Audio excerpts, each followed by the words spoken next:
되면서 제가 뭐 앞서 모두에도 말씀을 드렸는데 분당대회냐 뭐 이런 우려까지 있는 상황이에요. 가장 최근에는 이제 한동훈 후보 캠프에서도 이거는 이제 우리 캠프 쪽과 무관하다고 말씀을 하시긴 했는데 당원 뭐 당 지지층 당원들을 상대로 조사해 보니까 과반 지지율이 넘었다 뭐 이런 얘기가 좀 흘러나왔거든요. 다른 후보들이 좀 반발하는 상황이어서 여기에 대해서는 좀 어떤 입장이신가요? 우리 당과 무관한 보도 같고요. 보도 내용 구체적이지도 않았잖아요. 예. 저희가 만약에 냈다면 그거보다 훨씬 더 구체적이고 자신감 있게 냈겠죠. 그렇죠. 뭐 수치가 있었던 것도 아니고요. 그리고 그것이 뭐 기존에 있었던 여조하고 방향하고 뭐 새로운 내용도 아니잖아요. 네. 저는 저희하고 무관한 내용이다. 괜히 민감하게 반응하시는 것 같다라는 말씀을 드립니다. 네. 그리고 초반에 불거졌던 게 그리고 뭐 본인들도 여조 해보셨잖아요. 예, 아, 해봤죠. 아실 거 아닙니까? 알겠습니다. 초반에 좀 출마 선언 당시에 최상병 특검법 대안을 얘기하셨다가 그 이후로 이제 지금까지도 상대 후보들은 탄핵 얘기를 하고 있어요. 뭐 그런 상황인데 원희룡 후보 같은 경우는 야당이 깔아놓은 탄핵으로 가고 있다 이랬고 나경원 후보는 탄핵에 밑밥을 던져준 거다 이런 표현을 쓰고 있습니다. 이런 주장들 아마 토론회에서도 계속 반복이 될 것 같은데 한 번만 더 정리를 해주신다면 어떻게 반박을 하시겠어요? 그런 시도를 가장 잘 막을 사람이 누군지를 봐주시기 바랍니다. 예. 그걸 제가 잘 싸워내고 이겨내고 그래서 이 자리에 있는 거 아닙니까? 다른 분들 수십 년 했다는데 제가 짧은 기간이지만 이렇게 국민들에게 지지를 받고 국민들께서 저를 기대를 해주시고 당원들이 기대해 주시는 건 그런 걸 가장 효율적이고 확실히 막아낼 수 있는 사람이기 때문 아닌가 말씀드립니다. 그리고요 그렇게 탄핵 입에 올리는 건 적절하지 않아요. 네. 왜냐하면 우리 지지자들은 그런 말 자체를 싫어합니다.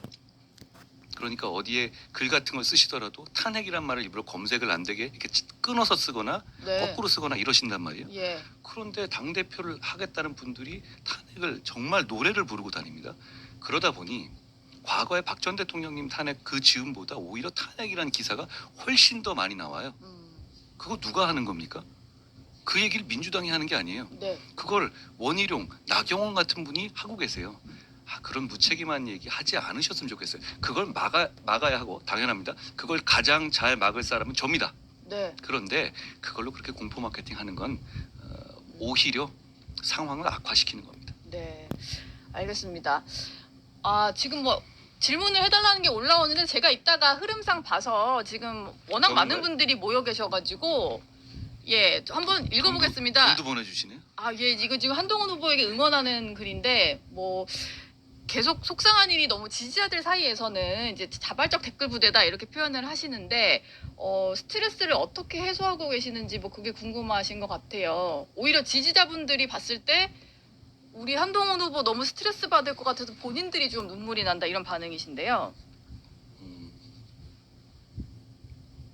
사실 그런 건 결심하고 나왔잖아요. 예. 그리고 제가 이렇게 집중적인 공격을 당한 건 한 5년 이상 됐어요. 5년이나 되셨습니까? 채널 A 사태부터 해서 예.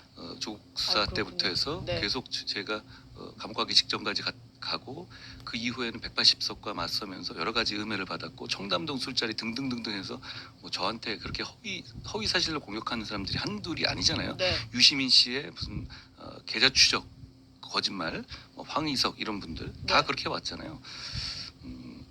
그 과정을 겪을 때마다 전 이렇게 생각해요. 예. 제가 좋아하는 말 중에 제가 한번 드렸던 말이 있는데요. 공포는 반응이고 용기는 결심이다. 이런 말을 좋아합니다. 네. 처칠이 한 말이긴 하지만 처칠이 처음 한 말은 아닌 것 같아요. 네. 사실 누구나 반응을 하게 되죠. 예. 상황이 오면 짜증나고 두려움을 느끼게 되기도 하고 그러거든요. 뭐 저도 그렇습니다. 그런데 저는 결심하고 나왔습니다. 그렇기 때문에 결심하고 나왔다. 그 문제 작은 그런 식의 이 파도에 별로 흔들리지 않으려고 노력합니다. 근데 그게 뭐 100%제 스스로가 잘 되는지는 모르겠어요. 그런데 그건 좀 다행인 것 같아요. 네. 저는 이걸 좀 타고나기를 이런 걸 잘 이겨낼 수 있는 성정인 것 같아요.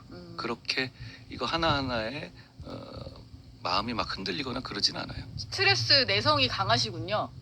그건 모르겠습니다. 스트레스가 예. 많겠죠. 그런데 세상에 근데 이런 생각합니다. 지금 우리 국민들 많으시잖아요. 근데 이 정도 스트레스 안 받으시고 사시는 분 많겠습니까? 정말 고생하고 사시잖아요. 물가도 높고 금리도 네. 높고 그런 분들 우리 소상공인이라든가 자영업자들이라든가 뭐 취업 안 되시는 분들 이런 분들 받으시는 스트레스에 비하면 제가 받는 이런 스트레스는 그냥 애교 같은 겁니다. 예.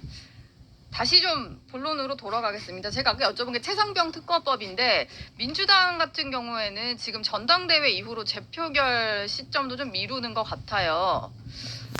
제가 궁금한 건 이겁니다. 원래 대표가 되면 발의하겠다라고 하셨는데 민주당이 그러다 보니까 본인들이 재표결도 미루고 나중에 당대표가 됐을 때 어떻게 하실 건지를 좀 보는 것 같아요. 지금 이 시점에도 대표가 되면 발의를 하시겠다 이런 입장이신 건가요? 저는 지금 상황이 제가 낸 대안으로 인해서 판이 좀 바뀌었다고 생각해요. 예. 우리 보수는 이슈에 대해서 좀 떳떳해져야 돼요. 네. 왜냐하면 이건 보수가 목숨처럼 생각해야 되는 보험과 안보의 이슈거든요.